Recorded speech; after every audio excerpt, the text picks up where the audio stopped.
दोस्तों, RP channel में आप सभी का स्वागत है। यहाँ पर हम बताएंगे उत्सर्जन के प्रकार। तो यहाँ है उत्सर्जित नाइट्रोजनी वर्ज्य पदार्थ के आधार पर जंतुओं एवं उनमें होने वाली उत्सर्जन की प्रक्रिया को 3 समूहों में वर्गीकृत किया गया है। फर्स्ट जो है कि अमोनोटोलिज्म अमोनोटेलिज्म, दूसरा है यूरियोटेलिज्म और तीसरा है यूरिकोटेलिज्म। ठीक है, एमोनोटेलिज्म, यूरियोटेलिज्म और है यूरिकोटेलिज्म। ये 3 प्रकार के हैं उत्सर्जन का प्रकार है। तो फर्स्ट है एमोनोटेलिज्म। ये है ऐसे जंतु जो प्रोटीन के उपापचय से निर्मित एमिनो अम्लों के ऑक्सीकरण से बने नाइट्रोजनी वर्ज्य पदार्थ को अमोनिया के रूप में उत्सर्जित करते हैं, जो कि एमिनोटेलिज्म आते हैं।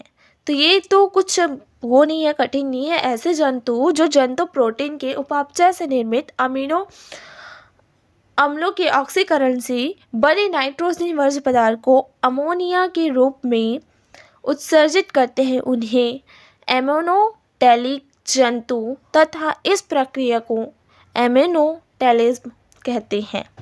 ठीक है, एमिनोज से नाम से पता चला है कि अमोनिया है ना, टेलिज्म जो कि नाइट्रोजन आ जाएगा, ऑक्सीकरण आ जाएगा। तो इस प्रकार से हम इसको याद रख सकते हैं। तो है अमोनिया एक अत्यंत हानिकारक वर्ज्य पदार्थ होता है, अतः इसके तत्काल शरीर के से बाहर करना आवश्यक होता है। ठीक है, हानिकारक होते हैं जो शरीर से बाहर करना बहुत ज़रूरी है। अमोनिया के उत्सर्जन हेतु अत्यधिक मात्रा में जल की आवश्यकता होती है, अतः इस प्रकार का उत्सर्जन केवल जलीय जंतुओं में ही पाया जाता है। ठीक है, ये उत्सर्जन केवल क्या है, जलीय जंतुओं में पाया जाता है। उदाहरण के लिए हम यहाँ पर ले सकते हैं अमीबा पैरामीशियम, ठीक है, हाइड्रा है, बहुत सारे जलीय मोलास्क हैं, मछलियाँ हैं, मेढक का टेडपोल है, उभयचर जैसे सैलामेटर, सरीसृप, मगरमच्छ इत्यादि जो है कि एमिनोटेलिज्म में आते हैं और ये उत्सर्जन के जलीय जंतुओं में ही पाया जाता है।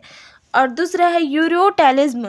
तो यूरियो है तो यूरिया से ही रिलेटेड होगा। तो देखते हैं ऐसे जंतु जो कि नाइट्रोजनी उत्सर्जी पदार्थों को यूरिया के रूप में उत्सर्जित करते हैं। नाइट्रोजनी जो उत्सर्जी पदार्थ है वो यूरिया के रूप में उत्सर्जित करते हैं, उन्हें यूरियोटेलिक जंतु कहते हैं तथा इस प्रकार का उत्सर्जन यूरियोटेलिज्म कहलाता है।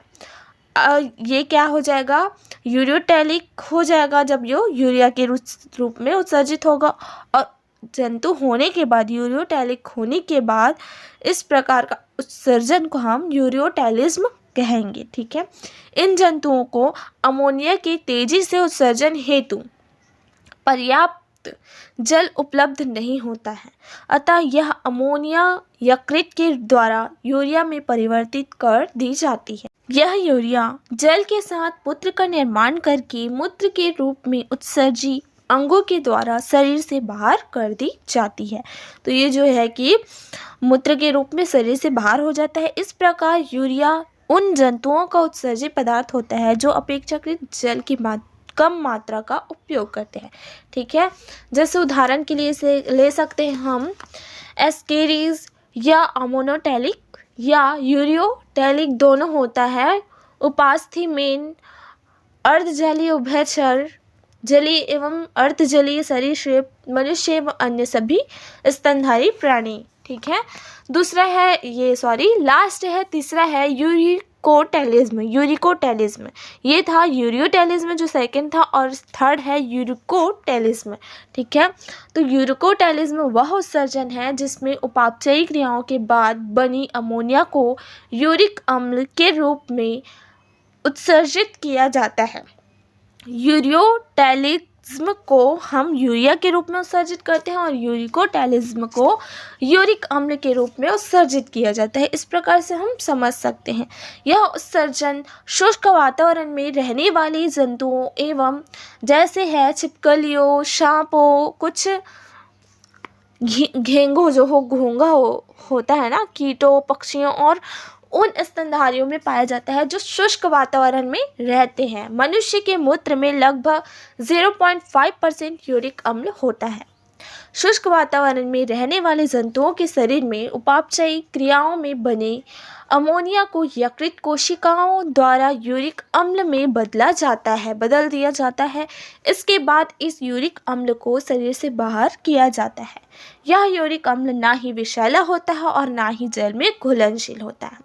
ठीक है, यूरिकोटैलिस्म जो कि है ना ही विषैला होता है ना जल में घुलनशील होता है। जल में अघुलनशील होने के कारण यूरिकोटैलिस्म उत्सर्जन करने वाले जंतुओं में उत्सर्जन के कारण जल की हानि अपेक्षाकृत कम होती है और इसे ठोस रवों के रूप में जल की बहुत ही कम मात्रा के रूप में मूत्र के रूप में उत्सर्जित किया जाता है। ये जंतु कुछ यूरिक अम्ल को मल के साथ बाहर भी करते हैं। यूरिकोटैलिस्म के उत्सर्जन करने वाले जंतुओं को यूरिकोटैलिक जंतु कहते हैं। वास्तव में इन जंतुओं में यह उत्सर्जन शुष्क वातावरण के लिए एक रूपांतरण है जिसके द्वारा ये जल की हानि को रोकते हैं। आपको इतना याद रखना है, यूरिकोटैलिस्म में ये क्या है, उत्सर्जन जो है शुष्क वातावरण में रहने वाले जंतुओं में होते हैं जिस कारण से क्या है, जल की हानि को रोकते हैं। यह वीडियो यही समाप्त होगा। अगले वीडियो में आपको मिलेगा विभिन्न जंतुओं में उत्सर्जन के बारे में। तो यह वीडियो पसंद आए तो लाइक, सब्सक्राइब एंड शेयर जरूर कीजिए। Thanks for watching.